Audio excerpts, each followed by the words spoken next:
Matt Miguez has plenty on his mind, and he's ready to share it with the world. It's time to hear the Miguez Mindset.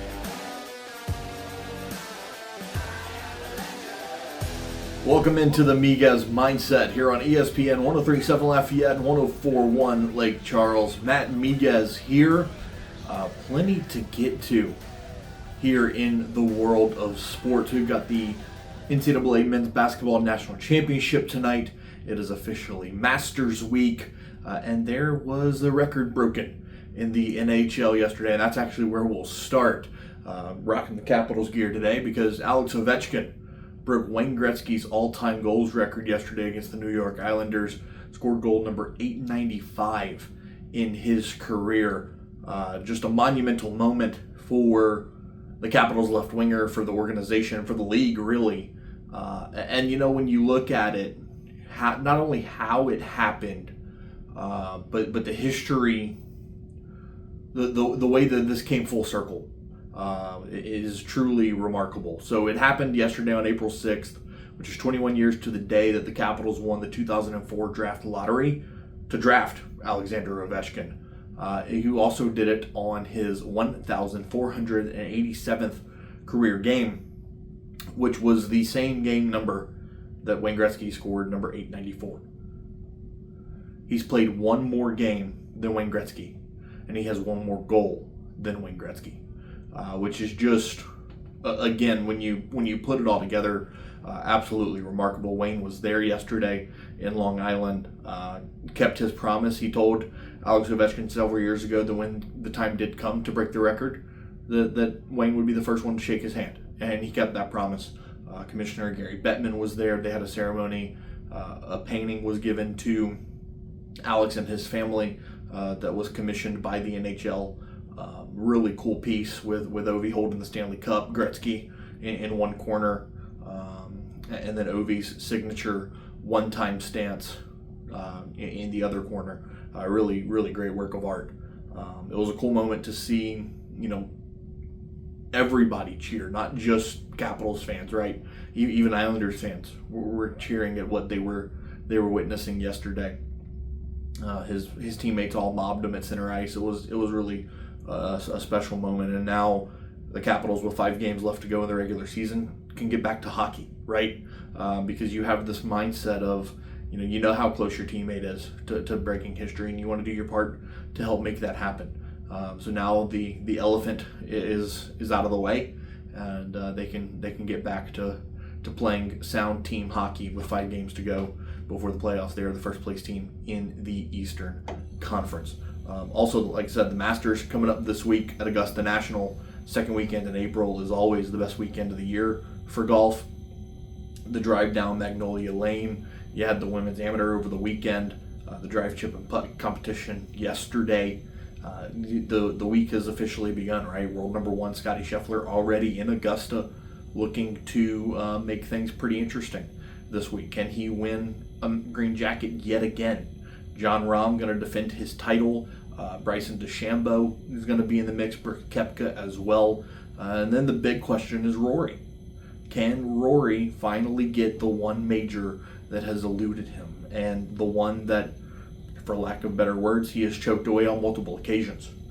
That's going to be really exciting to see this week throughout the tournament. But one thing that's going to be a damper is Tiger Woods will not be a part of it. Now look, I know Tiger hasn't really been competitive since he had his car accident 4 years ago. I know he hasn't been competitive at Augusta, but he's been a part of it, right?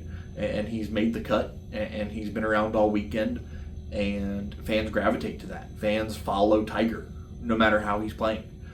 So it's going to be a little different knowing that the Tiger's not going to be involved. I imagine he'll be at the Champions Dinner this week.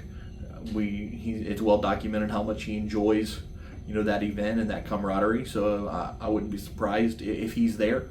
But it's definitely going to be interesting to see him not participating in the actual tournament starting on Thursday in Augusta, Georgia. I really like Rory here.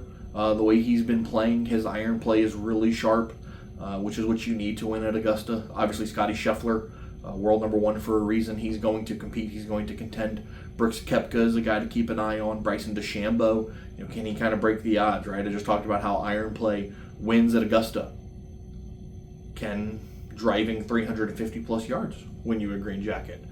Plenty of storylines to look out for with the Masters this weekend at Augusta National. The weather's supposed to be beautiful. A little messy today, but it's supposed to clear out and be a really nice week over there for the 89th playing of the Masters. Stay tuned to our YouTube channel for an exclusive conversation with Alex Myers of Golf Digest on Over Par, where we preview the Masters tournament together. And then finally, the NCAA National Championship tonight, Houston and Florida. You couldn't write it better, right? It's only the second time ever since the tournament expanded to 64 teams that all 4 teams in the Final Four were 1 seeds. Last time that happened was in 2008.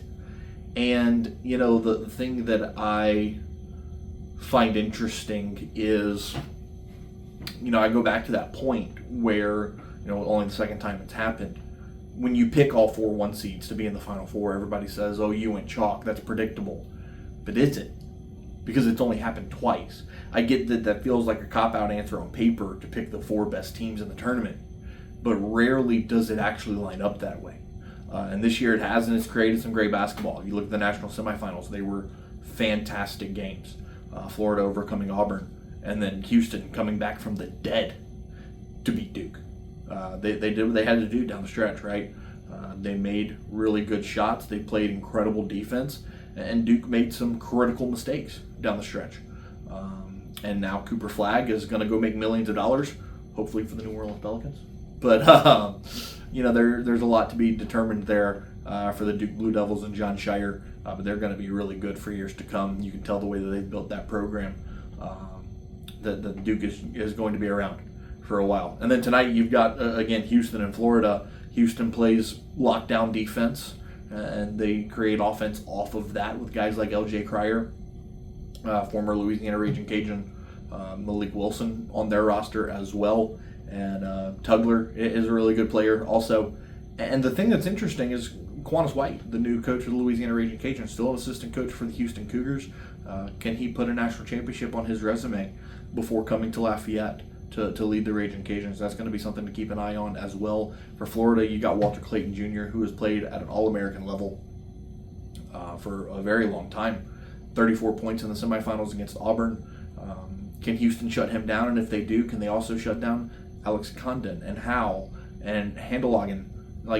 Florida's well built, and Todd Golden's a great coach.